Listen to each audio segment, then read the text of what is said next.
Sudah semakin tidak terasa Ramadan ini,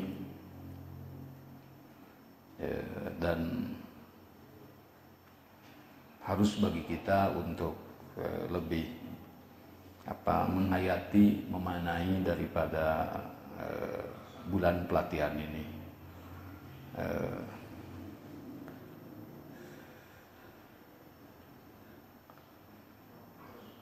Mungkin bapak-bapak yang pernah menjadi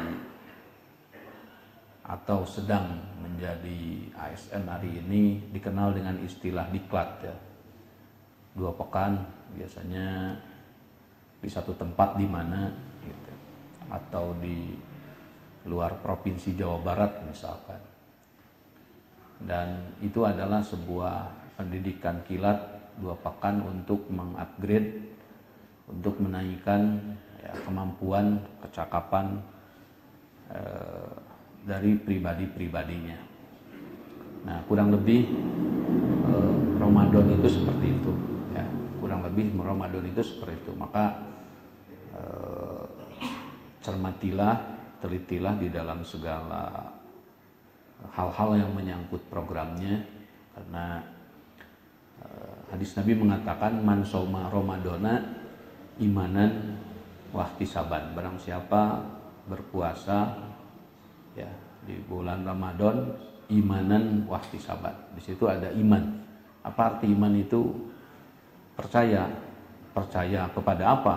Karena percaya itu ada yang dipercayainya.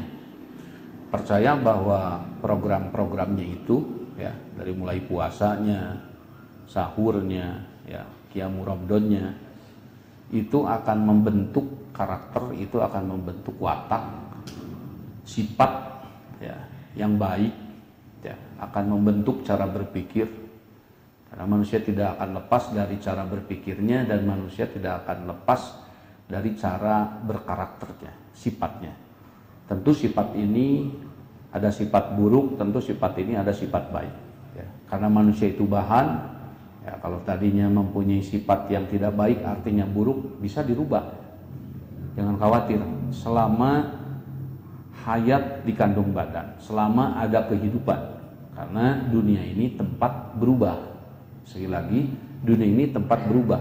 Jadi kalau mau berubah, berubahlah pada kehidupan ini. Karena di akhirat nanti itu bukan sebagai tempat berubah, tetapi tempat di mana setiap orang mendapatkan balasan dari apa yang diperbuat pada kehidupan ini. Jadi tidak ada perubahan lagi. Ya, maka kata Allah dalam satu ayatnya, walladzina amilus sayyiati, di surat Al-A'raf, walladzina amilus sayyiati tsumma tabu mim ba'diha wa amanu inna rabbaka mim ba'diha laghafurur rahim.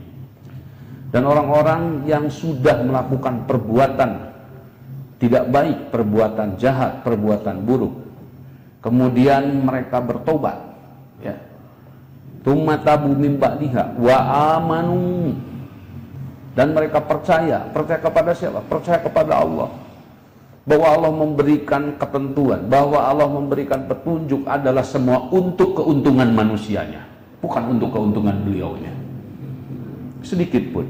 Dan dia percaya kepada program-program itu, dia percaya kepada syariat-syariatnya. Ini adalah syariat yang akan mengantarkan kepada kebahagiaan dan kesuksesan.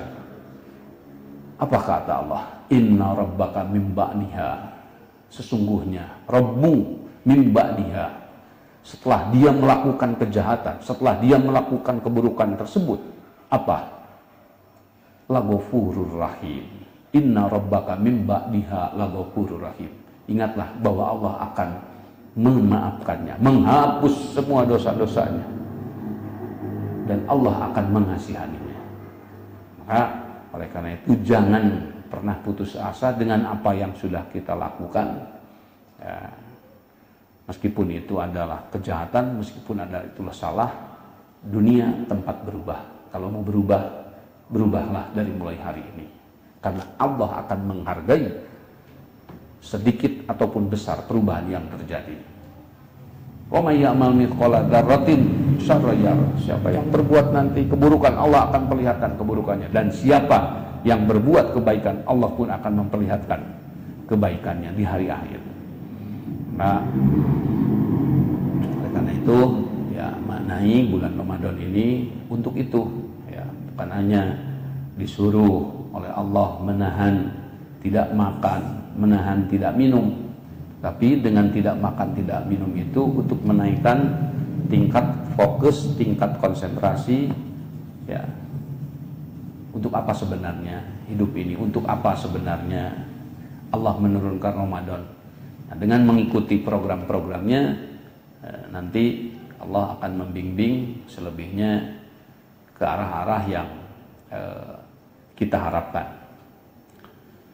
Itu para jamaah sekalian, ya hari yang ke-8 harus semakin mantap ya. Nanti kalau juga ada pertanyaan silakan sampaikan apa yang mau dipertanyakan, karena hampir 8 sesi sampai hari kemarin kita membahas terus masalah takwa ya. Karena takwa itu usahakan harus dimiliki oleh setiap pihak ya. Cermat berpikir, jangan gegabah lah menghadapi apapun, intinya jangan gegabah takwa itu. Dipikir, diulang, dibolak, dibalik.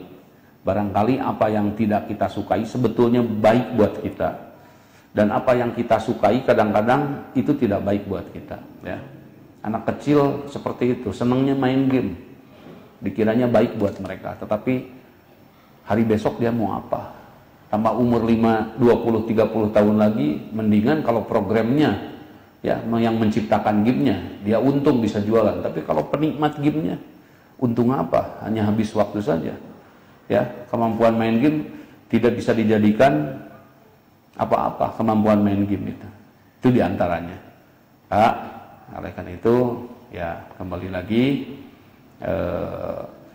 jangan gegabah di dalam segala hal ya, cermat, perhatikan, timbang bolak-balik.